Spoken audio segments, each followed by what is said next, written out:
Okay, so let's work on the application of the Navier-Stokes equations for the simple geometries. So here's the what we do today.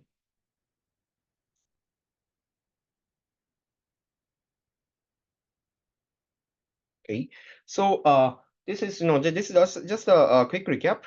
There's a set of equations we have to solve simultaneously, which is the first one is Newton's second law.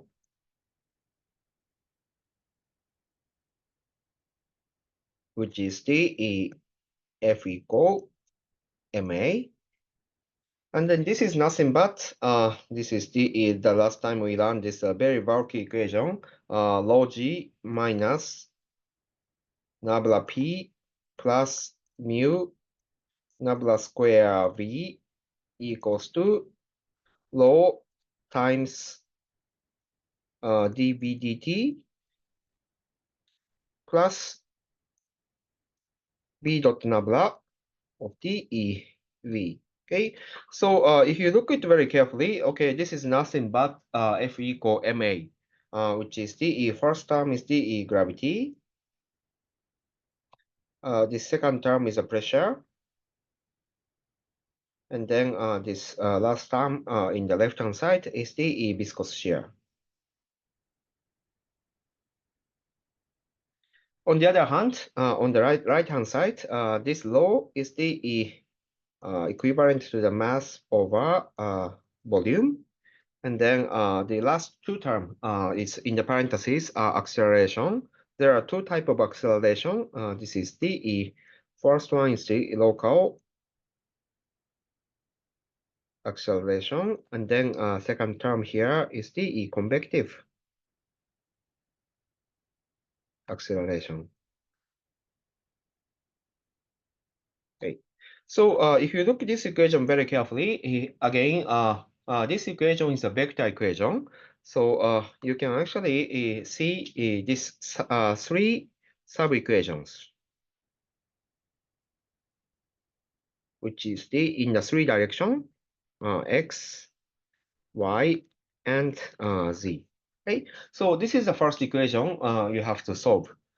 And then simultaneously, if you consider any flow, we also consider another type of equation, which is the called continuity equation.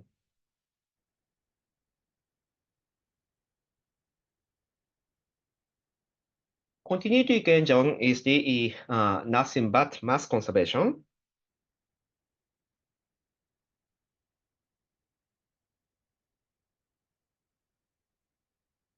And then this is described as the this 0 equals to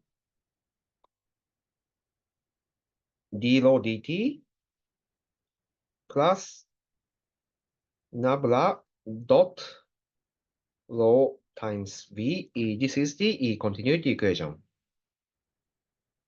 Okay, so however, under the different assumptions, this equation can be further simplified, which is the one type of assumption we consider is a steady flow.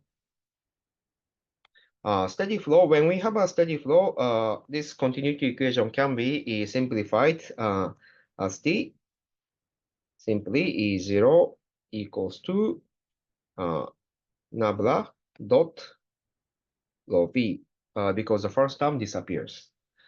Okay, alternatively, we can also consider incompressible fluid.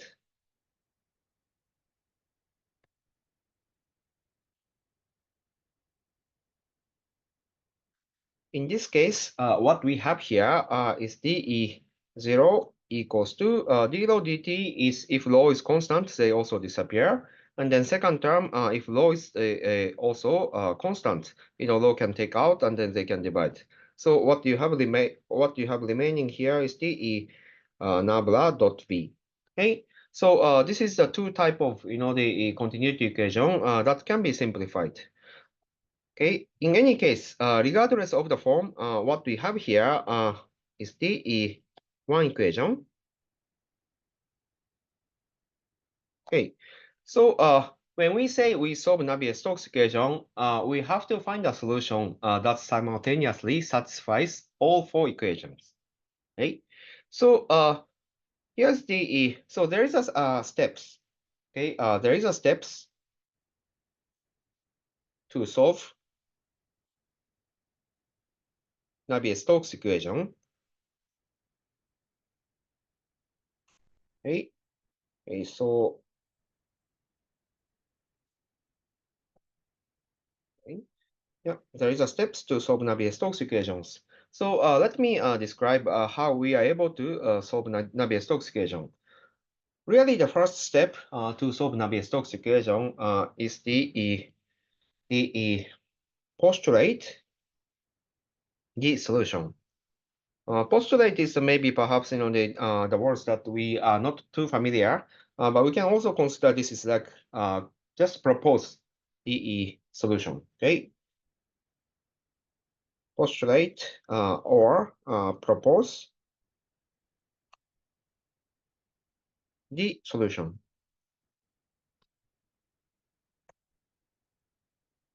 Okay, so this is the we don't know what kind of the form of the solution at the beginning. So there's an infinite possibility of the solution. So to sort of narrow down, we reasonably by considering the geometry of the flow, we are able to we postulate the solutions, and then we can simplify the differential equations. So I'm going to explain with example what this means in the later in the subsequent examples. Okay, and then what we propose must be reasonable. So second step we do here is the check that the solution proposed in one is indeed reasonable. Check that the solutions proposed in the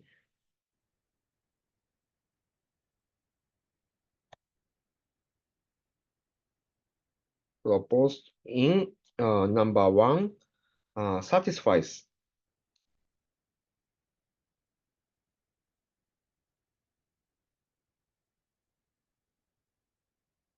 the continuity equation.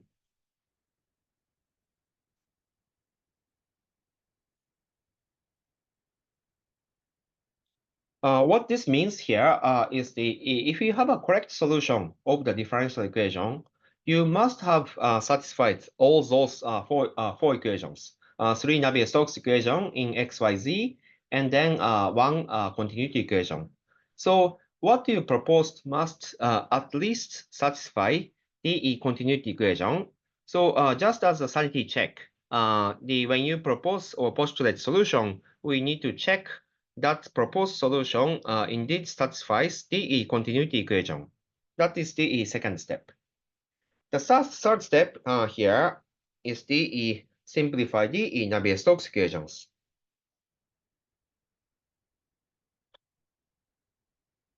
Navier-Stokes equations using using the solution proposed in one.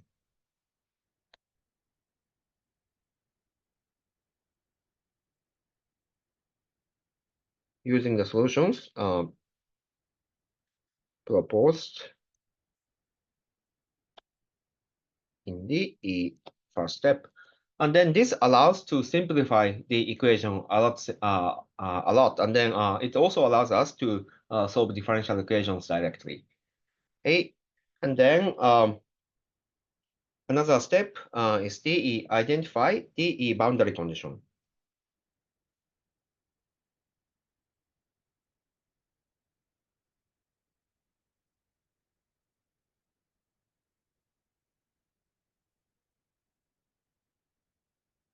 Okay. So for the flow. Okay, this allows us eventually to solve differential equations, which is simplified in the step number 3. And then the last step, what do we do here is we are going to solve the differential equation.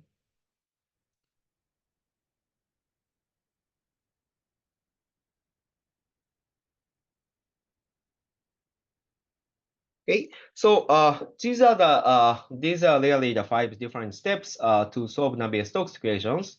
And then today we would like to introduce a few different example by using let's use these steps to solve the equations.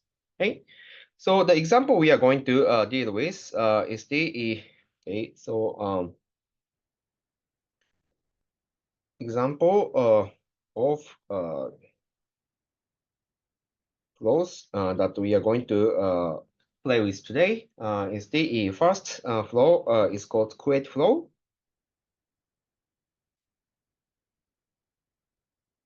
Is the it's a wall-driven flow.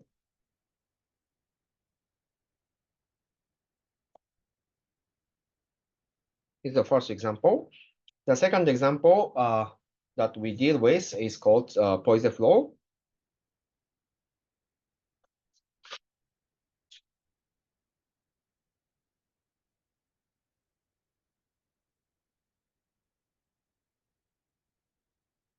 Okay, this one is the pressure-driven flow.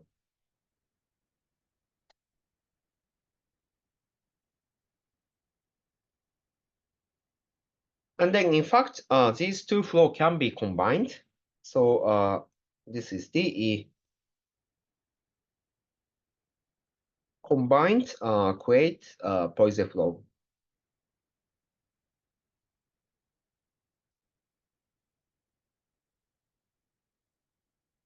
Kuwait Poisson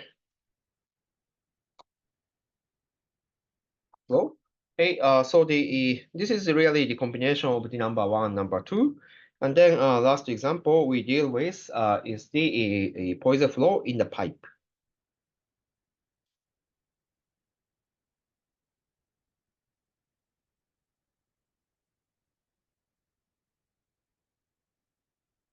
Okay, so these four are relatively simple geometries that can be analytically solved by using the Navier-Stokes equation. So let's try to go through one by one.